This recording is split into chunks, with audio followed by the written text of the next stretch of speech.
The sun burned down on the stone streets of Rome in 274 AD. The crowd filled every space between the marble buildings. Through the narrow roads, iron chains dragged across stone. A woman walked forward with her wrists locked in metal chains. Her dress was once purple and cold, but now it hung torn and dirty. The people threw rotten food at her. Children pointed and laughed. Men shouted insults. She had been a powerful queen just 2 years before. Now she was part of a Roman victory parade. An iron collar sat around her neck, connected to a rope. A Roman soldier pulled her through the city center like an animal. Her feet bled as she walked. Her hair hung loose and messy. The heat made everything worse. The noise from thousands of people was deafening. But the worst part was all the eyes staring at her. This was not an execution. This was public shame. This was the parade Rome used for enemies who refused to bow down. And this was only the start of her punishment. Her name was Zenobia. She was born around 240 AD in Palmyra, which is in modern Syria. She came from a wealthy family. When she was about 14 years old, she married Odenathus, who was the ruler of Palmyra. He became king in 260 AD after helping Rome defeat the Persian Empire. Palmyra was technically part of the Roman Empire, but had lots of freedom. Zenobia learned multiple languages, including Greek and Latin. She was educated in philosophy and military strategy. She had 3 children, including twin sons and a daughter. In 267 AD, her husband and his eldest son were murdered. Most historians think a jealous relative killed them. Zenobia took power as regent for her young son Vapilathus, who was only 10 years old. But everyone knew she was the real ruler. Zenobia was smart about taking power. She gave her son all the royal titles his father had. She kept the army loyal by paying them well. She maintained good relationships with local governors. She fortified the borders with Persia and built defensive walls. For the first few years, she claimed to be working for Rome. She said she was protecting Roman territory while the emperor was busy fighting wars in Europe. But Zenobia wanted more. In 270 AD, while the Roman emperor was fighting Germanic tribes in the north, Zenobia made her move. She sent her general Zapdos with 70,000 soldiers to invade Egypt. The Roman forces were caught off guard. The Palmyrene army won several battles. By the end of 270 AD, Egypt was under Palmyrene control. This was huge because Egypt provided grain for much of the Roman Empire. Zenobia also expanded into parts of Turkey. At its peak, her empire stretched from Turkey to Egypt. She controlled major trade routes for silk, spices, and grain. She was now one of the most powerful rulers in the world. Rome watched all of this with growing anger. Zenobia represented everything Rome feared. She was a woman ruling an empire. She was independent and refused to ask permission. She controlled resources Rome desperately needed. She minted coins with her son's face on them, acting like he was equal to the Roman emperor. She kept claiming loyalty to Rome, but acted like an independent ruler. The new Roman Emperor Aurelian decided she had gone too far.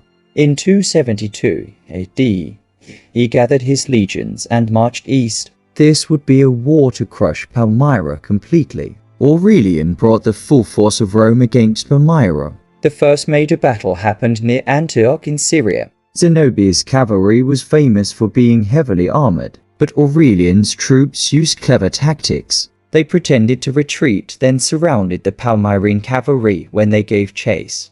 Zenobia lost that battle but escaped. The second battle happened near Emesa. Again, the Romans won through superior tactics and discipline. Zenobia retreated to her capital city Palmyra. Aurelian surrounded the city and cut off all supplies. The siege lasted for months. Food ran out. People started dying from hunger. Zenobia tried to escape on a camel to get help from Persia. Roman cavalry caught her as she tried to cross the Euphrates River. She was taken prisoner in late 272 AD. Her city surrendered soon after. Here is what really happened based on historical records. Zenobia was transported to Rome in chains. In 274 AD, Emperor Aurelian held a triumph which was a massive victory parade through Rome. Roman triumphs were huge public spectacles. They displayed conquered enemies' prisoners of war and stolen treasure. According to the ancient historian Zosimus, Zenobia was paraded through the streets. She wore golden chains, not iron ones, because gold showed of Rome's wealth. She was dressed in jewels and fancy clothing to show what Rome had conquered.